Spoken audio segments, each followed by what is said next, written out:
10 by the kitchen clock, the Fitzgibbons went to bed. Dragon was put out, the doors locked, the lights turned off. The first of these things was done by Billy on instruction from his mother, not without some difficulty. He opened the door. "Come on, Dragon, out." "He won't get up." "I never saw such a lazy cat. He gets worse every day." Finally, Dragon, protesting with only the sleepiest of whines, was picked up and deposited on the back porch. He scarcely opened his eyes. By the time that it was dark, Mrs. Frisby waited a few minutes until she was sure they were really gone and until her eyes adjusted so she could see the bars of her cage. They were vertical bars, smooth and no thicker than matchsticks, which made them slippery to climb, but by turning more or less sideways, she was able to grip them fairly well. She inched her way up to the sliding door and tried to lift it. She could tell from the first pull that it was no use. The door was stiff and it was heavy, and she could not get a good grip on either it or the cage wall to exert much pressure. Still, she kept trying, first lifting on the middle of the door, then on one corner, then another, straining every muscle. In half an hour she admitted defeat, at least for the moment, and climbed back down to the bottom of the cage. She sat there, shaking from the effort, and thought. Somehow she had to get out. Her children, even now, were alone in the dark house, alone at night for the first time. Martin and Teresa would be trying to reassure the younger ones, yet they themselves would be sadly frightened. What would they think? Since she had not told them about Dragon and the sleeping powder, she hoped that perhaps they would decide she had, for some reason, stayed with the rats. But at 11, which could not be far off, she could not read the kitchen clock in the dark. The rats would arrive to move the house, or would they, knowing, since Justin must have told them, that she had not come out of the kitchen? She thought they would. She hoped they would, and that Justin would go with them and talk to the children and try to calm their fear. There was something about Justin, a kind of easy confidence that would help them. She no longer had any doubt, of course, that the rats could move her house. It was a generous thing to do, especially at a time when they were hurrying so in their plan, their own move. And they had no idea yet of how little time they really had, of the new danger that crowded upon them. If she could only get out, she would run and warn them, and it might still not be too late. She thought, it's a good plan and a brave one. It will be the first time in all the world that intelligent beings besides men have ever tried to start a real civilization of their own. They ought to have a chance. It was not right that they should be killed at the last minute or captured. Could it be that they, the men who were coming, were somehow connected with NIMH? Or was it more likely, as Paul had guessed, that they were only worried about rabies? She decided it didn't matter. The result would be the same. The day after next, the truck would come with its poison gas, and that would be the end of all their plans, unless they could be warned. Wearily, she got up to climb the wall and try the door again. She heard a noise. It was in the kitchen, near the cage, a small scuffling on the hard linoleum floor. Now what kind of bird can that be with no wings? It was Justin's voice, very soft, and he was laughing. "Justin! I thought you might like to come home. Your children are asking after you. Are they all right?" "They're fine. They were worried, but I told them I'd bring you back. They seem to believe me." "But how did you know that you were here? You forget. I was waiting just under the cabinet. I heard what happened. I felt like biting Billy full of holes, but as soon as I heard that you were safely in the cage, I went and told the children that you were all right, but that you'd be a little late. I didn't tell them exactly why. Now let's get you out." "I tried. I couldn't open the door." "I'll get it open. I brought along a few tools, burglar's tools, you might say, in my backpack. Should I climb up the stand?" "No, it looks slippery. I think I'll try the curtain." And in a matter of seconds, Justin had swarmed up a window curtain a foot away, and she heard a thump as he leaped and landed on top of the cage, which swayed under the impact. The noise was slight, but they both listened intently for a moment to see if it produced another from upstairs. All quiet. "Now, let me look at that door." Justin climbed easily down the side of the cage. "Oh, I hope you can get it open." "I can," Justin said, examining it. "Easily enough, but I don't think I will." "Why not?" "Because you couldn't," Justin said, "and they'll know that, so they won't be curious. Let's make it open itself. As I expected, it doesn't have real hinges." He had pulled a small metal bar out of his backpack and was working as he talked. Just little wire rings, dime store quality, cheap flimsy things. They're always coming apart. As he said that, one of them came apart. The door sagged and hung crazily by one corner. There, you see? You couldn't help it if you were put in a defective cage. Come on out. Mrs. Frisby climbed through and stood with Justin on the top of the cage. Now, he said, we shinny down the stand like a fireman's pole. You go out the way you came in, under the cabinet and through the hole. I'll go out the way I came in, through the attic. I'll meet you outside. Justin, Mrs. Frisby said, there's something I've got to tell you, something I learned. Wait till we're out, said Justin. We've got to hurry. You see, we're having a little trouble moving your cinder block. He was off running silently into the front of the house, from which the stairway led up 2 flights to the attic. Mrs. Frisby crawled under the cabinet, searched in total darkness for the small hole, and finally felt one foot slip down. She dropped through. The square opening in the foundation was easier to find. It glowed palely ahead of her, lit with moonlight.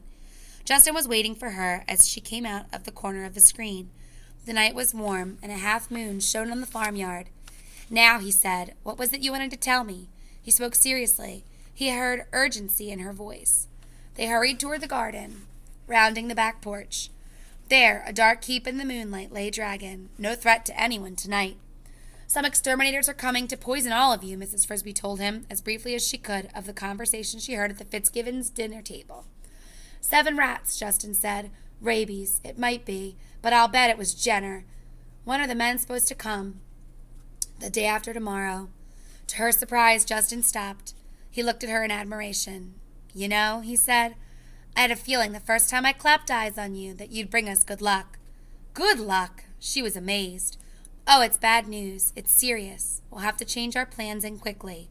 But think how much worse it would be if you hadn't overheard it. We wouldn't have had a chance. They came into the garden. Is Nicodemus here? Mrs. Frisby asked. No, in a few minutes I'll go and tell him. But first we need your help to get started moving your house. My help? What can I do? You could talk to your neighbor. She seems to think we're stealing your cinder block. She bit Arthur in the leg. At one end of the big stone in the middle of the garden, 10 rats were digging briskly, using scoops that looked more like teaspoons than shovels, piling the earth neatly beside a hole already almost big enough to hold Mrs. Frisby's house. But on the other side of the stone there was an impasse. Here, another 10 rats stood, baffled in a semicircle. Behind them they had deposited a jumble of equipment, odd-shaped metal bars, pulleys, wooden structures that looked like ladders, other pieces of wood that resembled small logs. But between the rats and Mrs. Frisby's front door stood a small, defiant figure. The rats, looking enormous by comparison, remained a respectful distance away from her. Why, said Mrs. Frisby to Justin, it's the shrew. Yes, said Justin, and acting shrewish. One of the rats was speaking. Mrs. Frisby recognized Arthur. But I told you, ma'am, we do have Mrs. Frisby's permission. She wants us to move her house. Ask the children. Call them out. Don't tell me that. What have you done with Mrs. Frisby? It's a good thing the children haven't heard you. They'd be frightened half to death. If Mrs. Frisby wanted you to move her house, she'd be here. It's all right, called Mrs. Frisby, running forward. I'm here. Mrs. Frisby, said the shrew, you're just in time. I heard a noise and came out and found these creatures trying to dig up your house. I tried to explain it to her, said Arthur, but she wouldn't believe me. I certainly won't, said the shrew. He said you asked him to dig up your house. Thieving rats! It's true, Mrs. Frisby said. I did ask them, and they said that they would. It's very kind of them. Kind, said the shrew. Great hulking beasts! What do you mean? It took several more minutes of reassurance by Mrs. Frisby before the shrew grudgingly moved aside, still muttering warnings. I wouldn't trust them. How do you know they'll do what they say? That, of course, Mrs. Frisby could not explain to her. The rats now commenced to dig busily at the dirt on top of and around Mrs. Frisby's cinder block. Justin said, I've got to go and talk to Nicodemus. You'd better get the children out. Mrs. Frisby hurried into her house. She found them waiting in the living room, unaware of the small crisis that had been taking place outside. As Justin had said, they did not seem worried.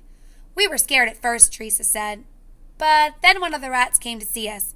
He couldn't come in, but he called to us and we came out, Martin and I. He said his name was Justin. Have you met him? He's very nice. I met him, said Mrs. Frisby. Now, we'd better go outside. They're getting ready to move the house. I'm ready, said Timothy. I'm all wrapped up like a scarecrow.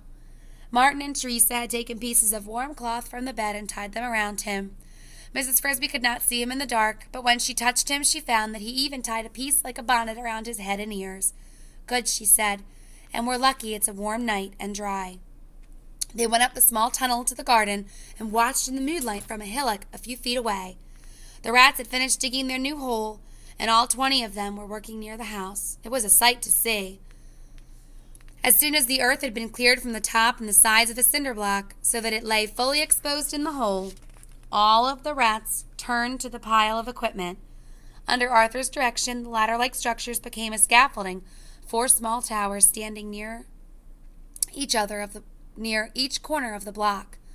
Across the tops of these, the rats fastened strong, light bars of metal, probably, Mrs. Frisby thought, from the toy tinker's truck. From these bars, they now hung pulleys wound with strong, thin cord, and at the ends of the cords, they fastened hooks, which they slipped into the oval-shaped holes in the block and pulled taut. 5 strong rats stood by each cord. One of them, Mrs. Frisby noticed, was bigger than the rest, her friend Brutus. "Heave!" called Arthur. The 20 rats strained on the cords, and the block rose an inch. Each rat stepped back a pace. "Heave!" Another inch. Slowly, the heavy block rose from the hole until it hung 2 inches above level ground. "Steady," said Arthur. "Get the rollers." 8 rats, 2 from each group, ran to the round pieces of wood Mrs. Frisby had noticed earlier. These resembled sawed-up pieces of broom handle, each about a foot long. 2 rats to a roller, they slipped 4 of these under the cinder blocks so that they lay athwart the hole, like bars across a window.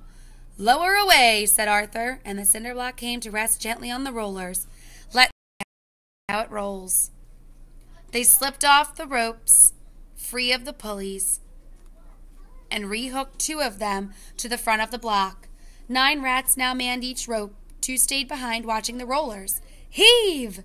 The rollers turned and the heavy block slid forward easily, like a truck on wheels in the direction of a new hole.